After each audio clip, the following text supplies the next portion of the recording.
أعوذ بالله من الشيطان الرجيم. بسم الله الرحمن الرحيم.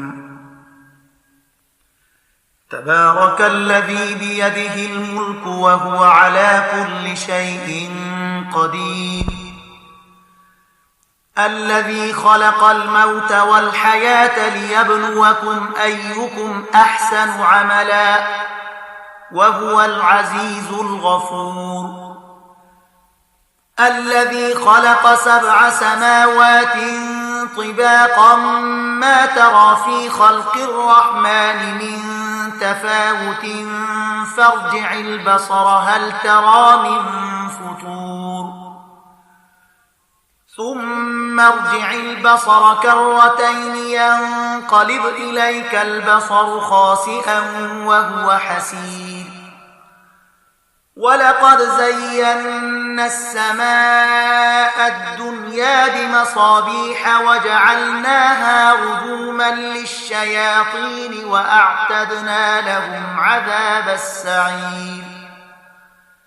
وللذين كفروا بربهم عذاب جهنم وبئس المصير، إذا ألقوا فيها سمعوا لها شهيقا وهي تفور، تكاد تميز من الغيظ كلما ألقي فيها فوج سألهم خزنتها ألم يأتكم نذير، قالوا بلى قد جاءنا نذير فكذبنا وقلنا ما نزل الله من شيء إن أنتم إلا في ضلال كبير، وقالوا لو كنا نسمع أو نعقل ما كنا في أصحاب السعير، فاعترفوا بذنبهم فسحقا لأصحاب السعير، إن الذين يخشون ربهم بالغيب لهم مغفرة وأجر كبير، وأسروا قولكم أو اجهروا به إنه عليم بذات الصدور، ألا يعلم من خلق وهو اللطيف الخبير، هو الذي جعل لكم الأرض ذلولا فامشوا في مناكبها وكلوا من رزقه وإليه النشور، أأمنتم من في السماء أن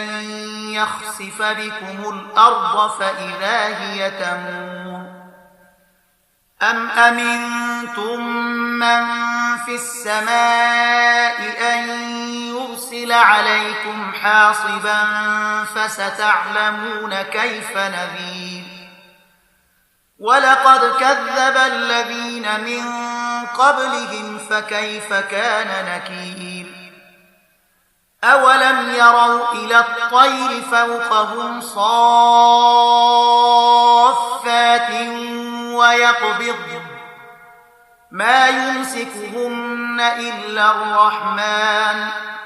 إنه بكل شيء بصير، أمن هذا الذي هو جند لكم ينصركم من دون الرحمن إن الكافرون إلا في غرور، أمن هذا الذي يرزقكم إن أمسك رزقه بل لجوا في عتو ونفور،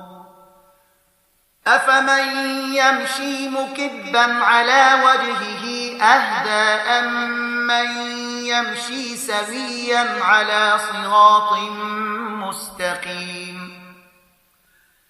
قل هو الذي أنشأكم وجعل لكم السمع والأبصار والأفئدة قليلا ما تشكرون، قل هو الذي ذرأكم في الأرض وإليه تحشرون ويقولون متى هذا الوعد إن كنتم صادقين قل إنما العلم عند الله وإنما أنا نذير مبين فلما رأوه زلفة سيئت وجوه الذين كفروا وقيل هذا الذي كنتم به تدعون قل أرأيتم إن أهلكني الله ومن معي أو رحمنا فمن يجير الكافرين من عذاب أليم قل هو الرحمن آمنا به وعليه توكلنا فستعلمون من هو في ضلال مبين قل أرأيتم إن أصبح ماؤكم غورا فمن يأتيكم بماء معين بسم الله الرحمن الرحيم نون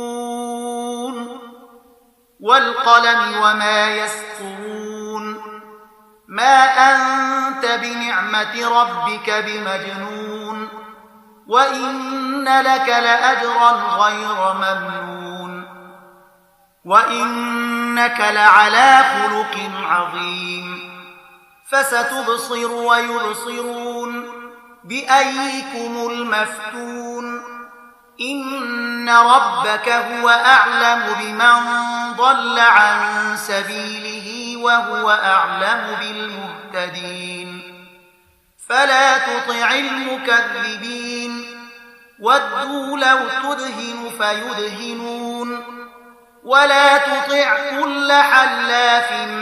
مهين هماز مشاء بنميم مناع للخير معتد أثيم عتل بعد ذلك زنيم أن كان ذا مال وبنين إذا تتلى عليه آياتنا قال أساطير الأولين سنسمه على الخرطوم إنا بلوناهم كما بلونا أصحاب الجنة إذ أقسموا ليسرمنها مصبحين ولا يستثنون فطاف عليها طائف من ربك وهم نائمون فأصبحت كالصريم فتنادوا مصبحين أن اغدوا على حرثكم إن كنتم صارمين فانطلقوا وهم يتخافتون ألا يدخلنها اليوم عليكم مسكين وغدوا على حرد قادرين فلما رأوها قالوا إنا لضالون بل نحن محرومون قال أوسطهم ألم أقل لكم لولا تسبحون قالوا سبحان ربنا إنا كنا ظالمين فأقبل بعضهم على بعض يتلاومون قالوا يا ويلنا إنا كنا طاغين عسى ربنا أن يبدلنا خيرا منها إنا إلى ربنا راغبون كذلك العذاب ولعذاب الآخرة أكبر لو كانوا يعلمون إن للمتقين عند ربهم جنات النعيم أفنجعل المسلمين كالمجرمين ما لكم كيف تحكمون أم لكم كتاب فيه تدرسون إن لكم فيه لما تخيرون أم لكم أيمان علينا بالغة إلى يوم القيامة إن لكم لما تحكمون سلهم أيهم بذلك زعيم أم لهم شركاء فليأتوا بشركائهم إن كانوا صادقين يوم يكشف عن ساق ويدعون إلى السجود فلا يستطيعون خاشعة أبصارهم ترهقهم ذلة وقد كانوا يدعون إلى السجود وهم سالمون فذرني ومن يكذب بهذا الحديث سنستدرجهم من حيث لا يعلمون وأملي لهم إن كيدي متين أم تسألهم أجرا فهم من مغرم مثقلون أم عندهم الغيب فهم يكتبون فاصبر لحكم ربك ولا تكن كصاحب الحوت إذ نادى وهو مكظوم لولا أن تداركه نعمة من ربه لنبذ بالعراء وهو مذموم فاجتباه ربه فجعله من الصالحين وإن يكاد الذين كفروا ليزلقونك بأبصارهم لما سمعوا الذكر ويقولون إنه لمجنون وما هو إلا ذكر للعالمين بسم الله الرحمن الرحيم الحاقة ما الحاقة وما أدراك ما الحاقة كذبت ثمود وعاد بالقارعة فأما ثمود فأهلكوا بالطاغية وأما عاد فأهلكوا بريح صرصر عاتية سخرها عليهم 7 ليال و8 أيام حسوما فترى القوم فيها صرعى كأنهم أعجاز نخل خاوية فهل ترى لهم من باقية وجاء فرعون ومن قبله والمؤتفكات بالخاطئة فعصوا رسول ربهم فأخذهم أخذة رابية إنا لما طغى الماء حملناكم في الجارية لنجعلها لكم تذكرة وتعيها أذن واعية فإذا نفخ في الصور نفخة واحدة وحملت الأرض والجبال فدكتا دكة واحدة فيومئذ وقعت الواقعة وانشقت السماء فهي يومئذ واهية والملك على أرجائها ويحمل عرش ربك فوقهم يومئذ 8 يومئذ تعرضون لا تخفى منكم خافية فأما من أوتي كتابه بيمينه فيقول هاؤم اقرءوا كتابيه إني ظننت أني ملاق حسابيه فهو في عيشة راضية في جنة عالية قطوفها دانية كلوا واشربوا هنيئا بما أسلفتم في الأيام الخالية وأما من أوتي كتابه بشماله فيقول يا ليتني لم أوت كتابيه ولم أدر ما حسابيه يا ليتها كانت القاضية ما أغنى عني ماليه هلك عني سلطانيه خذوه فغلوه ثم الجحيم صلوه ثم في سلسلة ذرعها 70 ذراعا فاسلكوه إنه كان لا يؤمن بالله العظيم ولا يحض على طعام المسكين فليس له اليوم هاهنا حميم ولا طعام إلا من غسلين لا يأكله إلا الخاطئون فلا أقسم بما تبصرون وما لا تبصرون إنه لقول رسول كريم وما هو بقول شاعر قليلا ما تؤمنون ولا بقول كاهن قليلا ما تذكرون تنزيل من رب العالمين ولو تقول علينا بعض الأقاويل لأخذنا منه باليمين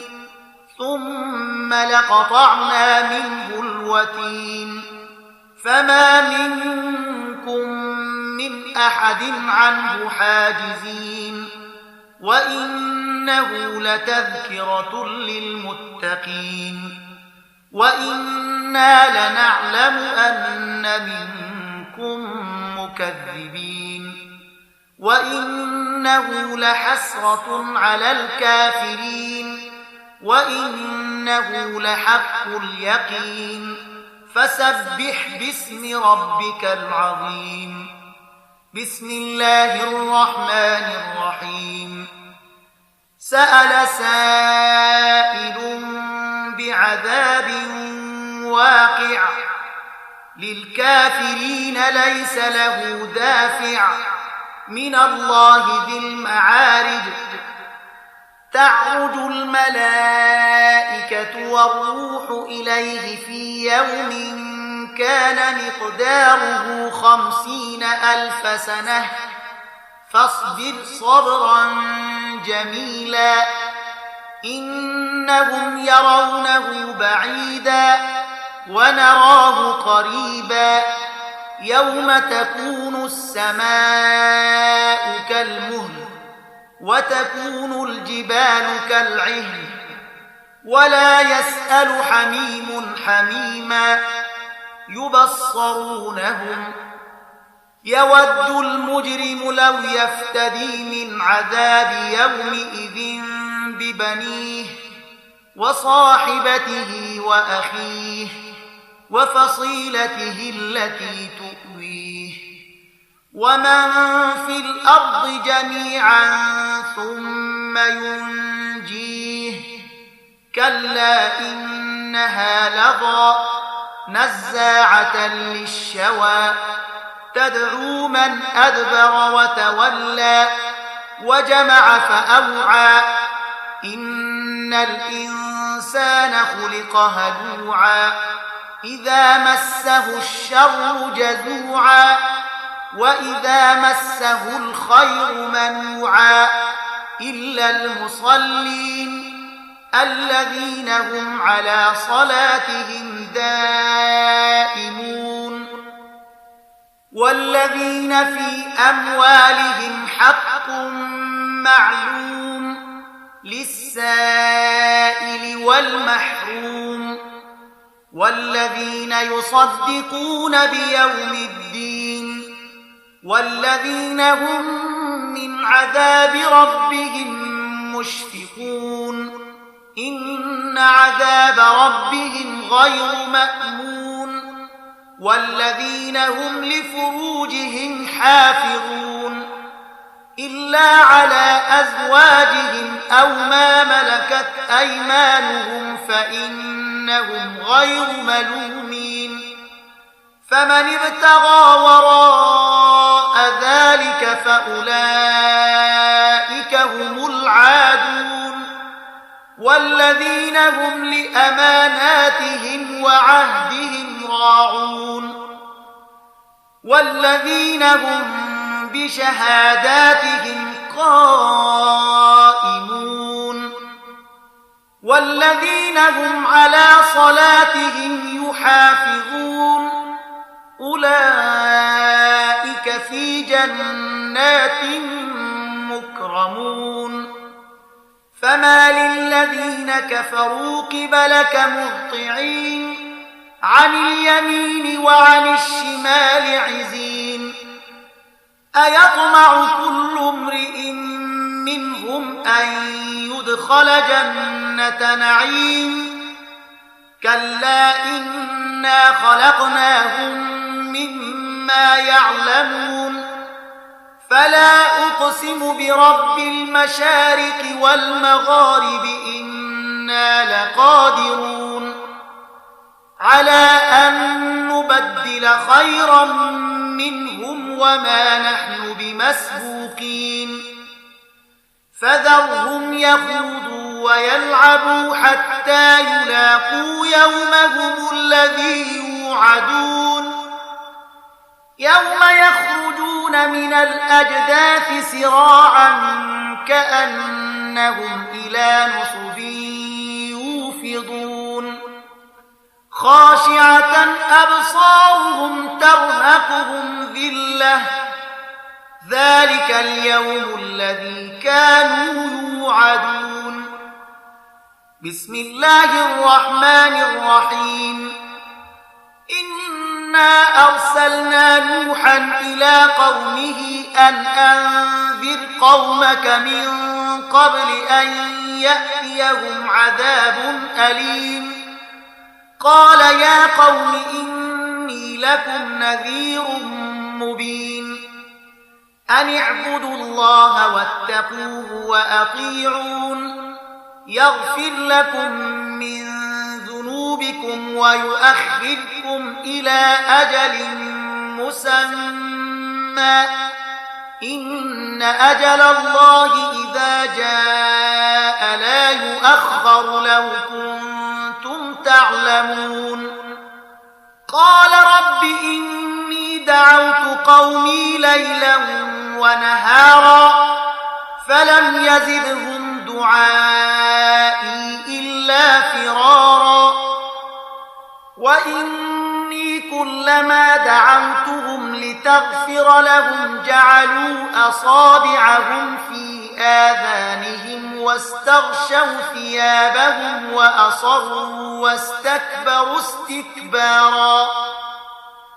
ثم إني دعوتهم جهارا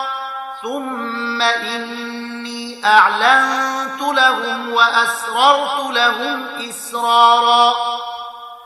فقلت استغفروا ربكم إنه كان غفارا يرسل السماء عليكم مدرارا ويمددكم بأموال وبنين ويجعل لكم جنات ويجعل لكم أنهارا ما لكم لا ترجون لله وقارا وقد خلقكم أطوارا ألم تروا كيف خلق الله 7 سماوات طباقا وجعل القمر فيهن نورا وجعل الشمس سراجا والله أنبتكم من الأرض نباتا ثم يعيدكم فيها ويخرجكم إخراجا والله جعل لكم الأرض بساطا لتسلكوا منها سبلا فجاجا قال نوح رب إنهم عصوني واتبعوا من لم يزده ماله وولده إلا خسارا ومكروا مكرا كبارا وقالوا لا تذرن آلهتكم ولا تذرن ودا ولا سواعا ولا يغوث ويعوق ونسرا وقد أضلوا كثيرا ولا تزد الظالمين إلا ضلالا مما خطيئاتهم أغرقوا فأدخلوا نارا فلم يجدوا لهم من دون الله أنصارا وقال نوح رب لا تذر على الأرض من الكافرين ديارا إنك إن تذرهم يضلوا عبادك ولا يلدوا إلا فاجرا كفارا رب اغفر لي ولوالدي ولمن دخل بيتي مؤمنا وللمؤمنين والمؤمنات ولا تزد الظالمين إلا تبارا أعوذ بالله من الشيطان الرجيم بسم الله الرحمن الرحيم قل أوحي إلي أنه استمع نفر من الجن فقالوا إنا سمعنا قرآنا عجبا يهدي إلى الرشد فآمنا به ولن نشرك بربنا أحدا وأنه تعالى جد ربنا ما اتخذ صاحبة ولا ولدا وأنه كان يقول سفيهنا على الله شططا وأنا ظننا أن لن تقول الإنس والجن على الله كذبا وأنه كان رجال من الإنس يعوذون برجال من الجن فزادوهم رهقا وأنهم ظنوا كما ظننتم أن لن يبعث الله أحدا وأنا لمسنا السماء فوجدناها ملئت حرسا شديدا وشهبا وأنا كنا نقعد منها مقاعد للسمع فمن يستمع الآن يجد له شهابا رصدا وأنا لا ندري أشر أريد بمن في الأرض أم أراد بهم ربهم رشدا وأنا منا الصالحون ومنا دون ذلك كنا طرائق قددا وأنا ظننا أن لن نعجز الله في الأرض ولن نعجزه هربا وأنا لما سمعنا الهدى آمنا به فمن يؤمن بربه فلا يخاف بخسا ولا رهقا وأنا منا المسلمون ومنا القاسطون فمن أسلم فأولئك تحروا رشدا وأما القاسطون فكانوا لجهنم حطبا وأن لو استقاموا على الطريقة لأسقيناهم ماء غدقا لنفتنهم فيه ومن يعرض عن ذكر ربه يسلكه عذابا صعدا وأن المساجد لله فلا تدعوا مع الله أحدا وأنه لما قام عبد الله يدعوه كادوا يكونون عليه لبدا قل إنما أدعو ربي ولا أشرك به أحدا قل إني لا أملك لكم ضرا ولا رشدا قل إني لن يجيرني من الله أحد ولن أجد من دونه ملتحدا إلا بلاغا من الله ورسالاته ومن يعص الله ورسوله فإن له نار جهنم خالدين فيها أبدا حتى إذا رأوا ما يوعدون فسيعلمون من أضعف ناصرا وأقل عددا قل إن أدري أقريب ما توعدون أم يجعل له ربي أمدا عالم الغيب فلا يظهر على غيبه أحدا إلا من ارتضى من رسول فإنه يسلك من بين يديه ومن خلفه رصدا ليعلم أن قد أبلغوا رسالات ربهم وأحاط بما لديهم وأحصى كل شيء عددا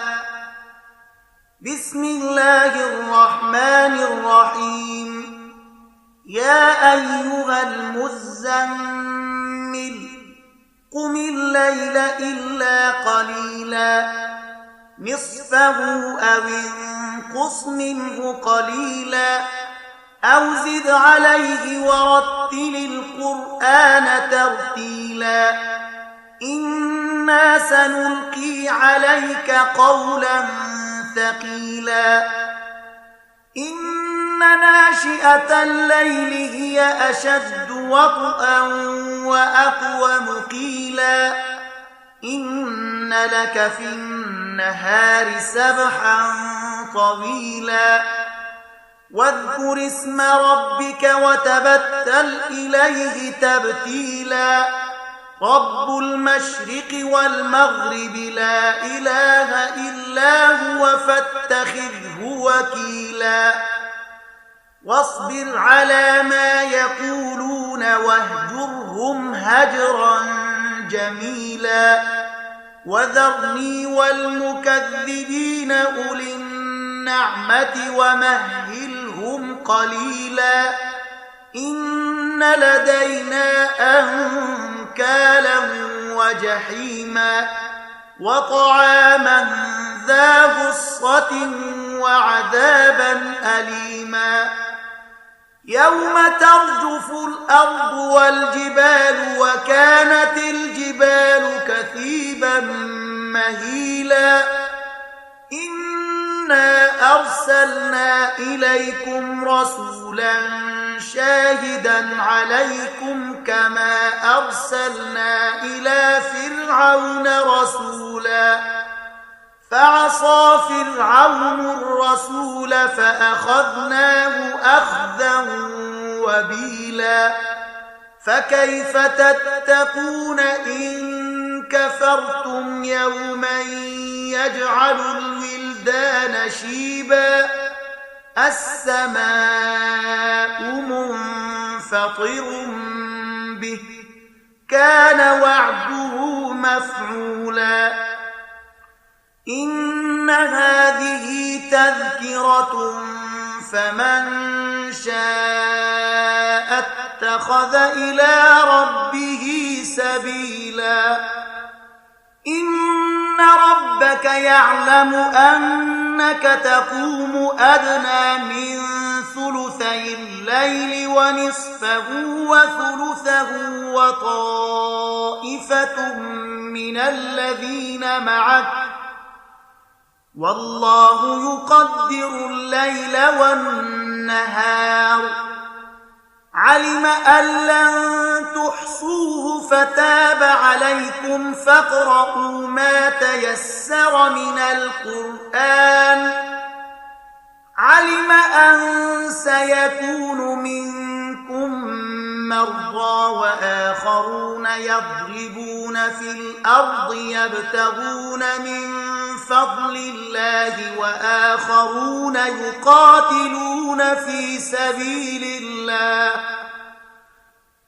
وآخرون يقاتلون في سبيل الله فاقرؤوا ما تيسر منه وأقيموا الصلاة وآتوا الزكاة وأقرضوا الله قرضا حسنا وما تقدموا لأنفسكم من خير تجدوه عند الله هو خيرا وأعظم أجرا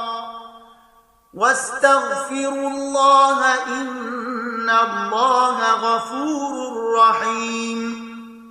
بسم الله الرحمن الرحيم يا أيها المدثر قم فأنذر وربك فكبر وثيابك فطهر والرجز فاهجر ولا تمنن تستكثر ولربك فاصبر فإذا نقر في الناقور فذلك يومئذ يوم عسير على الكافرين غير يسير ذرني ومن خلقت وحيدا وجعلت له مالا ممدودا وبنين شهودا ومهدت له تمهيدا ثم يطمع أن أزيد كلا إنه كان لآياتنا عنيدا سأرهقه صعودا إنه فكر وقدر فقتل كيف قدر ثم قتل كيف قدر ثم نظر ثم عبس وبسر ثم أدبر واستكبر فقال إن هذا إلا سحر يؤثر إن هذا إلا قول البشر سأصليه سقر وما أدراك ما سقر لا تبقي ولا تذر لواحة للبشر عليها 19 وما جعلنا أصحاب النار إلا ملائكة وما جعلنا عدتهم إلا فتنة للذين كفروا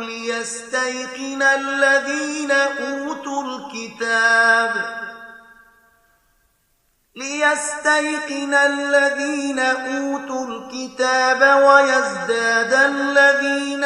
آمنوا إيمانا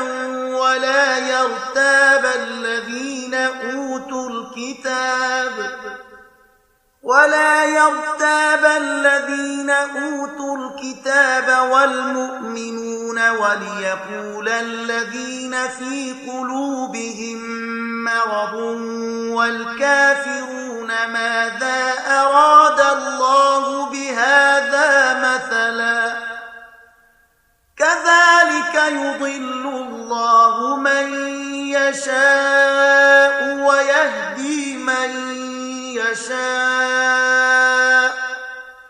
وما يعلم جنود ربك إلا هو وما هي إلا ذكرى للبشر كلا والقمر والليل إذ أدبر والصبح إذا أسفر إنها لإحدى الكبر نذيرا للبشر لمن شاء منكم أن يتقدم أو يتأخر كل نفس بما كسبت رهينة إلا أصحاب اليمين في جنات يتساءلون عن المجرمين ما سلككم في سقر قالوا لم نك من المصلين ولم نك نطعم المسكين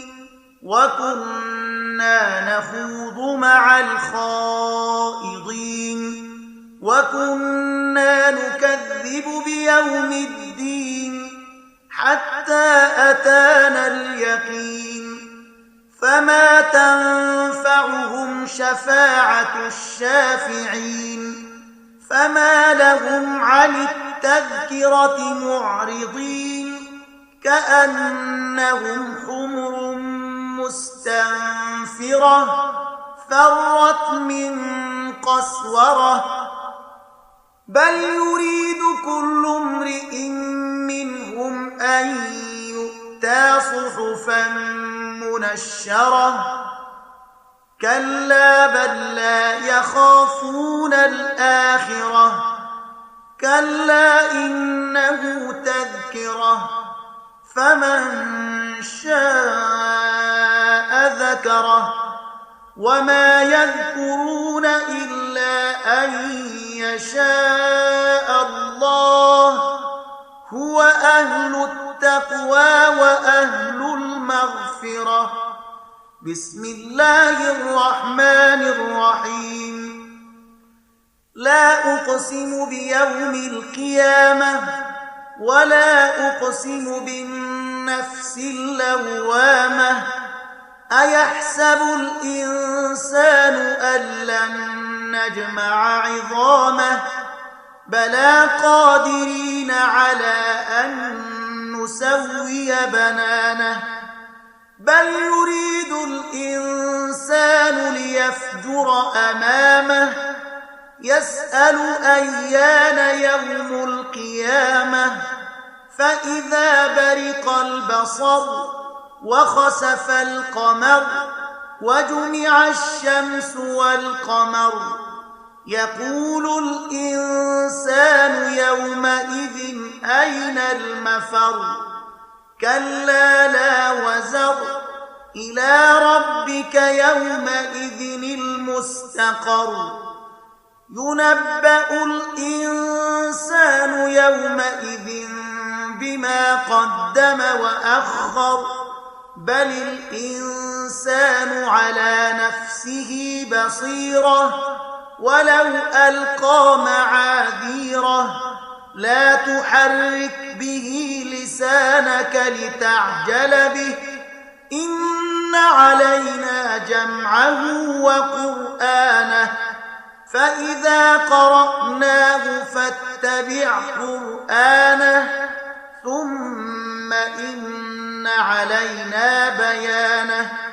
كلا بل تحبون العاجلة وتذرون الآخرة وجوه يومئذ ناظرة إلى ربها ناظرة ووجوه يومئذ باسرة تظن أن يفعل بها فاقرة كلا إذا بلغت التراقي وقيل من راق وظن أنه الفراق والتفت الساق بالساق إلى ربك يومئذ المساق فلا صدق ولا صلى ولكن كذب وتولى ثم ذهب إلى أهله يتمطى أولى لك فأولى ثم أولى لك فأولى أيحسب الإنسان أن يترك سدى ألم يك نطفة من مني يمنى ثم كان علقة فخلق فسوى فجعل منه الزوجين الذكر والأنثى أليس ذلك بقادر على أن يحيي الموتى بسم الله الرحمن الرحيم هل أتى على الإنسان حين من الدهر لم يكن شيئا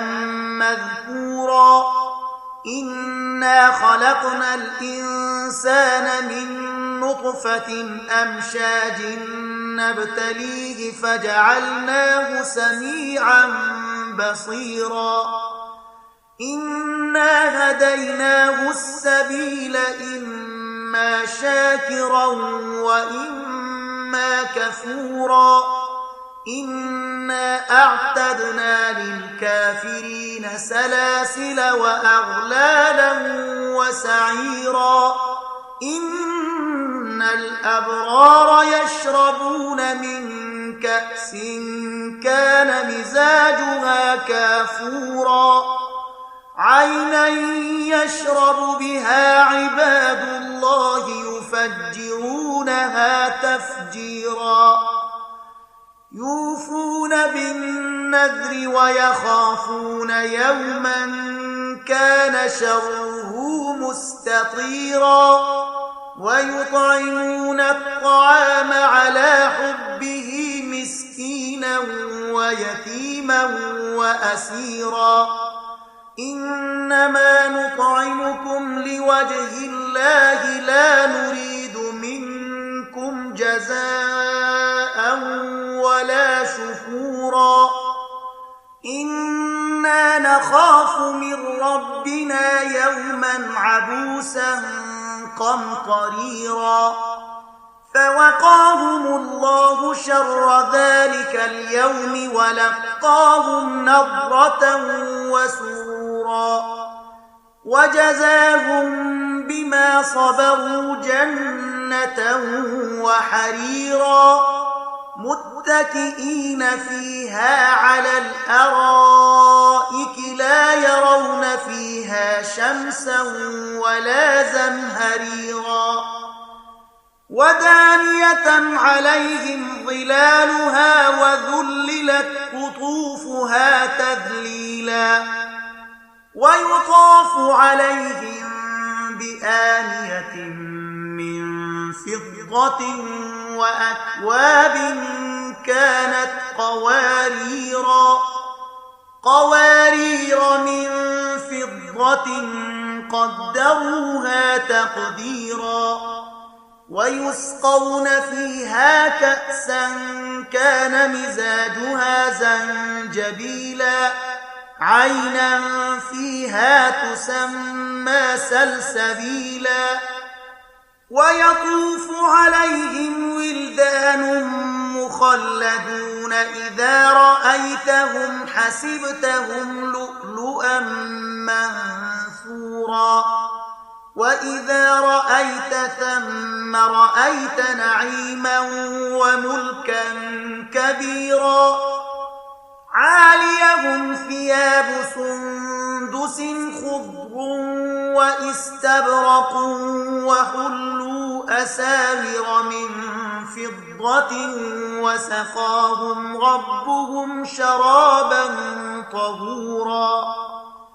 إن هذا كان لكم جزاء وكان سعيكم مشكورا إنا نحن نزلنا عليك القرآن تنزيلا فاصبر لحكم ربك ولا تطع منهم آثما أو كفورا واذكر اسم ربك بكرة وأصيلا ومن الليل فاسجد له وسبحه ليلا طويلا إن هؤلاء يحبون العاجلة ويذرون وراءهم يوما ثقيلا نحن خلقناهم وشددنا أسرهم وإذا شئنا بدلنا أمثالهم تبديلا إن هذه تذكرة فمن شاء اتخذ إلى ربه سبيلا وما تشاءون إلا أن يشاء الله إن الله كان عليما حكيما يدخل من يشاء في رحمته والظالمين أعد لهم عذابا أليما بسم الله الرحمن الرحيم والمرسلات عرفا فالعاصفات عصفا والناشرات نشرا فالفارقات فرقا فالملقيات ذكرا عذرا أو نذرا إنما توعدون لواقع فإذا النجوم طمست وإذا السماء فرجت وإذا الجبال نسفت وإذا الرسل أقتت لأي يوم أجلت ليوم الفصل وما أدراك ما يوم الفصل ويل يومئذ للمكذبين ألم نهلك الأولين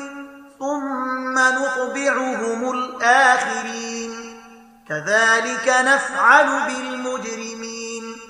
ويل يومئذ للمكذبين ألم نخلقكم من ماء مهين فجعلناه في قرار مكين إلى قدر معلوم فقدرنا فنعم القادرون ويل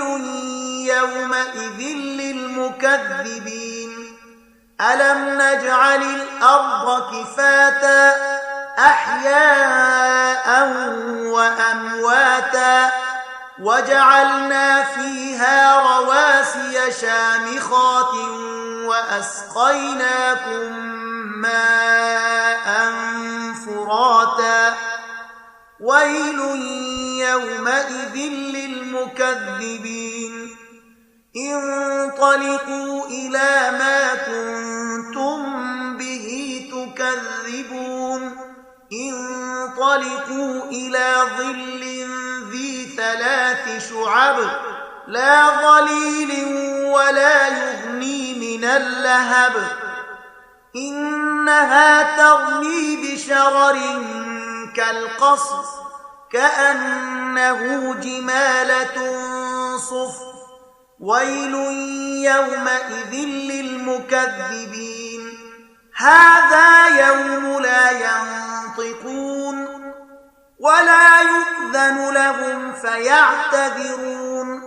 ويل يومئذ للمكذبين هذا يوم الفصل جمعناكم والأولين فإن كان لكم كيد فكيدون ويل يومئذ للمكذبين إن المتقين في ظلال وعيون وفواكه مما يشتهون كلوا واشربوا هنيئا شيئا بما كنتم تعملون إنا كذلك نجزي المحسنين ويل يومئذ للمكذبين كلوا وتمتعوا قليلا إنكم مجرمون ويل يومئذ للمكذبين